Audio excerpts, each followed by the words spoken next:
Salut à tous, bienvenue dans cette nouvelle vidéo où nous vous présentons Eviboni Immo pour la gestion de vos immobilisations pour l'exercice 2020. Alors, c'est un fichier qui est fignolé, sinon qui est édité sous Microsoft Excel avec un brin de code VBA.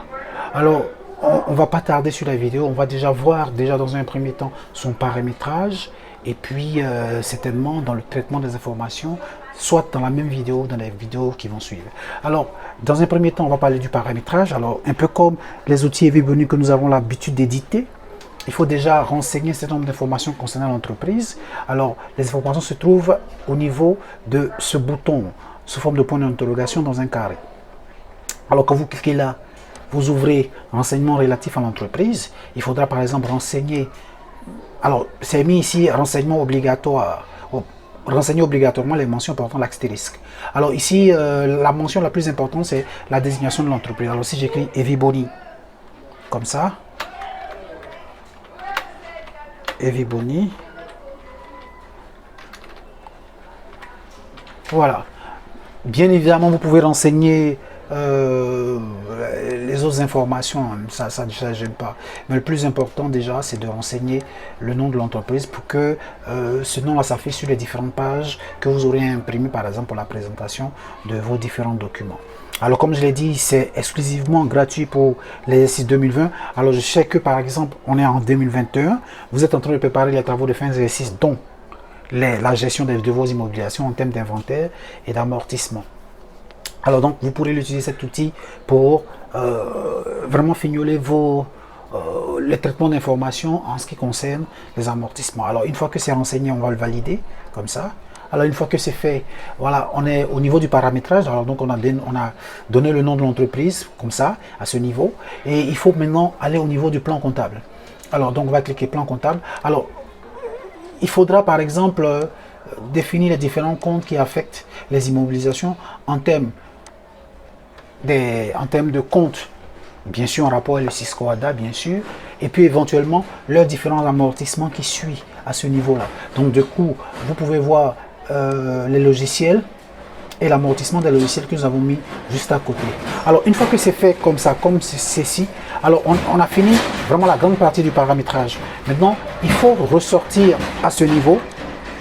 Maintenant, présenter les comptes des immobilisations véritablement. Il faut pouvoir comment je peux expliquer, il faut pouvoir vraiment bien les segmenter. Alors là, maintenant, on va venir au niveau de compte immobilisation.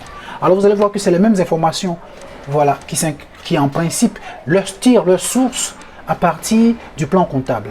Donc une fois que vous avez saisi des informations de façon correcte au niveau du plan comptable, on ressort, on vient sur le compte d'immobilisation, on va affecter chaque immobilisation. Le compte d'immobilisation, alors c'est bien écrit ici, IMO, compte d'immobilisation, on va affecter son amortissement qui lui correspond. Bon, là, c'est vous qui êtes les masters, c'est vous qui maîtrisez bien, voilà justement, à vous maintenant d'éditer les comptes en fonction de ce qui se trouve dans votre comptabilité, en fonction du logiciel que vous utilisez, en fonction des comptes que vous écrivez dans votre comptabilité.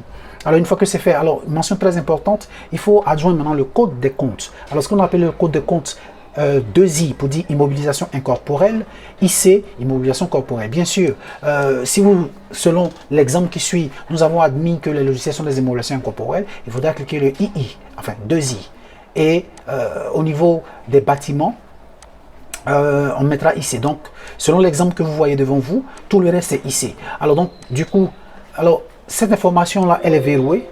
Donc, je veux dire, cette mention que vous voyez là, bâtiment, bureau administratif, c'est seulement parce que vous avez saisi ce compte-là, ce compte que j'ai sélectionné. Une fois que vous le supprimez, l'inscription s'en va. Donc du coup, on va le remettre. Alors, je vais dire qu'à chaque fois que vous saisissez un numéro de compte, il va lire automatiquement l'information. Donc si je viens saisir ça, voilà, il va me lire l'information, mais je l'enlève comme je pense qu'il existe déjà. Voilà. Mais, alors, ça tombe bien dans cette vidéo parce que là, je viens de saisir là, pas le compte des immobilisations, mais le compte de l'amortissement, donc c'est pas correct. Donc du coup, il faudra faire très attention lorsque vous faites le paramétrage. Alors une fois que vous avez entré, vous avez balisé les différents comptes qui sont utilisés dans les immobilisations, donc notamment dans cette colonne là, les comptes d'immobilisation, et dans la colonne juste après les comptes d'amortissement, on va affecter les différents codes. Alors immobilisation incorporelle et immobilisation corporelle. Alors quand vous avez fini Vous êtes arrivé à ce stade, vous avez fini le paramétrage. Maintenant, on va passer maintenant à l'inventaire même des immobilisations. Alors, on était là. Nous avons mis en place notre plan comptable. Nous avons affecté les différents comptes d'immobilisation. Maintenant, on va procéder maintenant à l'inventaire proprement dit. Alors, voilà. Supposons que, voilà, voici la page des inventaires. Alors, vous pouvez voir que le nom de l'entreprise se trouve là. 0 immobilisation inventoriée. Donc, voilà, vous pouvez apprécier ça, cette information. Début de l'exercice 2020, 1er janvier 2020 au 31/12/2020.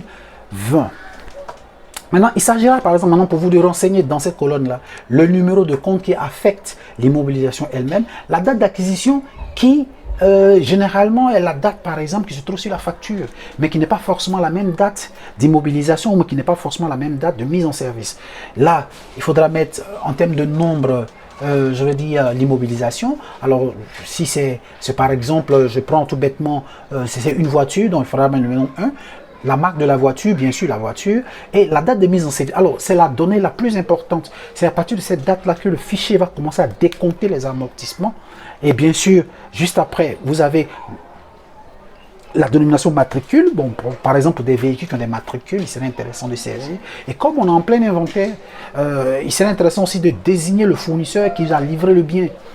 Ici, on a mis origine pour, par exemple, pour ceux qui importent un certain nombre de biens, voilà, donc il faudra soit choisir importé ou local, voilà, le numéro de la facture évidemment si ça vous a été livré par facture, et affectation du bien. Alors ici affectation du bien renvoie par exemple par exemple, supposons que vous avez acquis plusieurs mobiliers de bureau, il serait intéressant d'affecter type bien. Alors si je veux dire un mobilier de bureau peut être affecté à la direction, au secrétariat, donc à vous de saisir, et bien sûr observation par exemple pour une mention que vous jugez importante, qu'il est important de préciser. Alors juste après vous allez voir le coût d'acquisition. Alors je dis bien coût d'acquisition.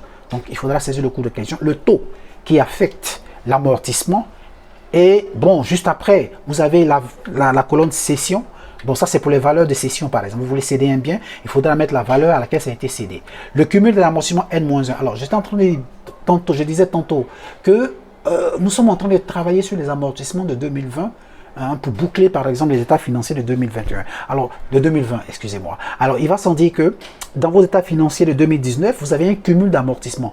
Il faut mettre le cumul correct qui se trouve sur vos états financiers dans cette zone-là. Alors, ici, ça a été mis pour régule. Alors, il se peut que pour plusieurs raisons, des petites régularisations peut être de mise. Alors, il faudra utiliser cette colonne pour faire les régulations. Alors, on va faire un petit exercice pratique. Alors, pour le besoin, sinon pour les besoins de ce tuto, voilà, nous avons déjà préparé un fichier que nous avons appelé texte, que vous pouvez apprécier là, voilà, qui par exemple, c'est toutes les caractéristiques que nous avons présentées ici à ce niveau.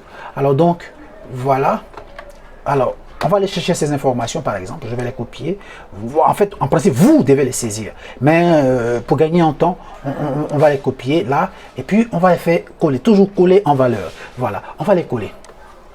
Voilà, supposons que lors de vos inventaires, voilà, ça a été acquis à cette date, voilà le nombre, c'est un logiciel, la date de mise en service peut être différente de la date de, je veux dire, d'acquisition. Alors bon, j'ai pas mis d'informations là, mais vous, quand vous traitez les informations, vous pouvez saisir les informations qui sont vraies. Alors j'ai juste pour les besoins du tuto, j'ai mis des valeurs comme ça, c'est des valeurs factices, hein. C'est voilà, des valeurs par exemple d'acquisition. J'ai affecté les taux, mais bon, écoutez, les taux, c'est vous qui appréciez selon le traitement d'informations, bien sûr, au regard du Cisco ADA, bien sûr. Donc j'ai mis des taux, bon, voilà, lors du traitement de vos informations, par exemple pour les véhicules et tout ça, 33,33%.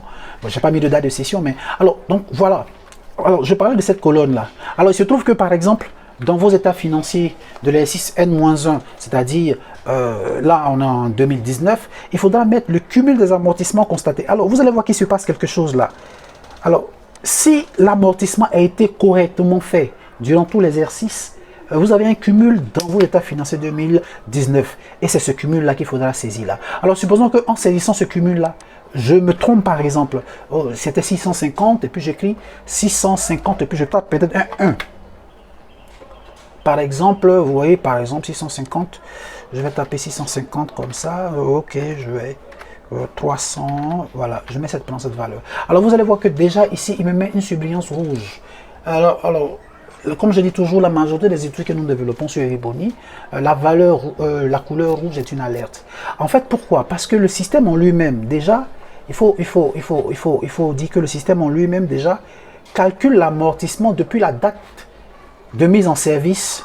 Il vous calcule déjà l'amortissement depuis le début de l'exercice jusqu'à la fin. De telle sorte que quand il apprécie la valeur que vous avez saisie, si la valeur que vous avez saisie au niveau du cumul n'est pas conforme avec le calcul linéaire que le système y fait, il va vous dire qu'il y a un problème à ce niveau. Donc du coup, voilà, cumul pour N-1. Donc en principe, c'est le bon cumul que vous aurez dû saisir. Voilà, en principe, qui doit se trouver dans vos états financiers. Donc je vais le reporter là. Voilà, et la surbrillance rouge disparaît. Alors à ce niveau, vous avez fini les inventaires de vos immobilisations. Vous pouvez déjà apprécier les autres différentes pages. Alors c'est quoi ces autres différentes pages? C'est par exemple la page d'immobilisation que vous allez annexer à vos états financiers. Alors donc on va ressortir par exemple à ce niveau. Après l'inventaire, alors on était là, au niveau du plan comptable, on a édicté nos différents, on a mis nos différents plans, nos comptes. Voilà, nous avons fait un rattachement compte d'IMO avec son amortissement. Voilà, on va ressortir comme ça. On a procédé à l'inventaire, bien entendu, en mettant les comptes qu'il faut.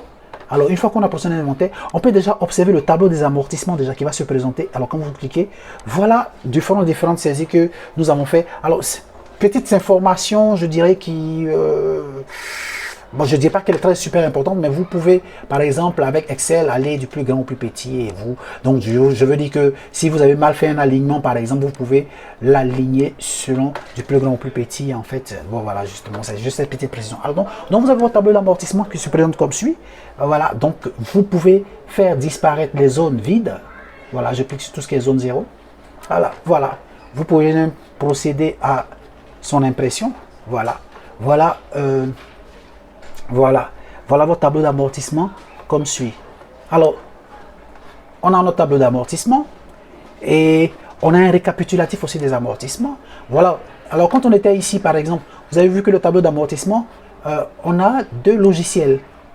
Alors, vous verrez que ici, il fait un récap, il va cumuler. Donc, 2 logiciels, il va cumuler tout ce qui est amortissement, et ainsi de suite. On va ressortir. Alors, généralement, les outils que nous éditons, c'est toujours accompagné d'imputation comptable. Alors, donc, du coup, au niveau, voilà, on va cliquer sur imputation comptable et vous allez apprécier l'imputation comptable. Donc, maintenant, en principe, à ce niveau, si je supprime, par exemple, vous voyez que, comme je dis toujours, il y a une couleur rouge. Et il met ainsi l'inscription écart entre amortissement pratiqué et comptabilisé. Parce qu'il ne voit pas de comptabilisation là. Donc, je dis qu'il y a un écart. Donc, si je CTRL Z avec, voilà, je remets. Donc, il va s'en dire quoi? Si je me trompe, par exemple, sur une information, donc voilà, supposons que je me trompe sur cette information, au lieu de saisir ça, je saisis plutôt ça. Voilà. Et ce n'est pas en conformité, il va toujours ressortir un écart. Donc, alors, une fois que c'est fait, par jeu de filtre, vous faites disparaître tout ce qui est information vide. Voilà, vous avez votre imputation comptable même que vous pouvez imprimer. Voilà, vous pouvez imprimer déjà. Voilà, pour passer vos écritures comptables dans votre logiciel de comptabilité. Voilà, merci beaucoup d'avoir suivi la vidéo. Et puis, nous sommes très heureux de vous présenter ce logiciel et merci de nous suivre. Et comme je dis toujours, généralement les études que nous mettons à disposition, c'est un partage que nous faisons dans un premier temps pour vous permettre d'apprécier le travail qui a été fait. Et vous pouvez le critiquer, vous pouvez l'éprouver et n'hésitez pas à nous faire un retour si besoin est.